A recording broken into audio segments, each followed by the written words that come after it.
एक बार नागिन देखती है कि नदी के किनारे उसका बच्चा घायल है। तभी वो जोर से चिल्लाती है, किसने किया ये सब? तब नदी के अंदर से जलपरी कहती है, यहाँ पर बिरजू आया था। इतना सुनते ही नागिन गुस्से में बदला लेने निकलती है। इधर बिरजू थकान की वजह से आराम करने एक पेड़ के नीचे सो जाता है। नागिन बिरजू को ढूंढते हुए एक तालाब तक आती है। तभी वहाँ जलपरी आकर कहती है, तुम्हारे बच्चे के ऊपर एक पत्थर गिरा था तो बिरजू ने ही उसे पानी पिलाकर उसकी जान बचाई। लेकिन तभी बिरजू के चिल्लाने की आवाज आती है। नागिन जाकर देखती है कि पेड़ पर रहने वाली चुड़ैल बिरजू को पेड़ के अंदर खींच रही है। तभी नागिन अपने जादू से बिरजू को बाहर खींचने की कोशिश कर रही होती है, लेकिन चुड़ैल उसे छोड़ती नहीं। तब नागिन पेड़ पर आग लगा देती है। आग लगते ही चुड़ैल बिरजू को छोड़ देती है और नागिन बिरजू को खींचकर बाहर निकालकर बचा लेती है। फिर दोनों वहां से चले जाते हैं। पेड़ जल जाने के वजह से पेड़ के अंदर रहने वाली चुड़ैल पेड़ के बाहर आ जाती है। अब शिकार करने के लिए उसके पास कोई जाल नहीं बचा था, इसलिए उसे नागिन पर बहुत गुस्सा आता है और नागिन से अपना बदला लेने के लिए नागलोक में चुड़ैल एक गड्ढा बना कर जाती है। कोई भी नागिन वहाँ पर आती तो वो गड्ढा बड़ा बन जाता था और वो उस गड्ढे में चले जाते थे। ऐसे ही गांव की बहुत सी नागिनें उस गड्ढे में चली गई। एक दिन रानी नागिन उस गड्ढे के पास से जा रही थी, तभी वो गड्ढा बड़ा बन गया और नागिन उस गड्ढे में चली गई। अंदर चुड़ैल ने बहुत सी नागिनों को एक पिंजरे में कैद करके रखा था और दो राक्षस वहाँ पहरा दे रहे थे। तभी नागिन अपने नागिन रूप में आकर उन दोनों राक्षसों पर हमला करने आगे बढ़ती है। राक्षस उस पर हथौड़ा फेंक कर मारते हैं। नागिन उनके हथौड़ों को नष्ट कर देती है। जैसे ही दोनों हमला करने आगे आते हैं, तभी नागिन उन दोनों पर जोर से फुफकारती है। दोनों दूर जाकर गिरते हैं, लेकिन तभी वहाँ पर चुड़ैल आती है और चुड़ैल अपने जादू से नागिन की चारों ओर एक कवच बनाती है। नागिन अपने असली रूप में आती है और नागिन एक पिंजरे में कैद हो जाती है।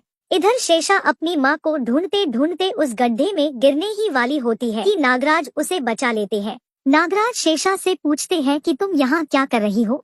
तब शेषा कहती है कि मैंने माँ को इसी गड्ढे में गिरते देखा था, तो मैं अपने माँ को ही ढूंढ रही थी। नागराज कहते हैं, तुम चिंता मत करो, मैं तुम्हारी माँ को ढूंढ लाऊंगा। तब नागिन को बचाने के लिए नागराज उसी गड्ढे में चले जाते हैं। चुड़ैल नागराज को देखते ही उन पर अपना जादू फेंकती है, लेकिन नागराज उस पर नागों को फेंकते हैं। चुड़ैल नागों को नष्ट कर देती है। तब तक नागराज कुछ नागों को नागिन के पिंजरे पर फेंकते हैं। पिंजरा टूट जाता है और नागिन आजाद हो जाती, लेकिन चुड़ैल के जादू से नागराज एक पिंजरे में कैद हो जाते हैं। चुड़ैल और नागिन दोनों में लड़ाई होने लगती है। दोनों एक दूसरे पर वार करने लगती है। नागिन चुड़ैल के ऊपर अपना जहर छोड़ती है। चुड़ैल घायल हो जाती है, लेकिन थोड़ी ही देर में वापस उठकर खड़ी हो जाती है। नागिन फिर से जहर फेंकती है, लेकिन चुड़ैल पर उसका कोई असर नहीं होता। तब नागराज नागिन से कहते हैं, चुड़ैल की चोटी में उसकी जान होती है। इतना सुनते ही नागिन नागमणि से आग के गोले बरसाती है। चुड़ैल की चोटी में आग लग जाती है। चुड़ैल इधर उधर भागने लगती है, लेकिन आग ज्यादा बढ़ने की वजह से चोटी जल जाती है और चुड़ैल मर जाती है। नागिन और नागराज अपने लोगों को लेकर नागलोक वापस आ जाते हैं। तभी नागिन को धरती पर आकर रहने का मन करता है।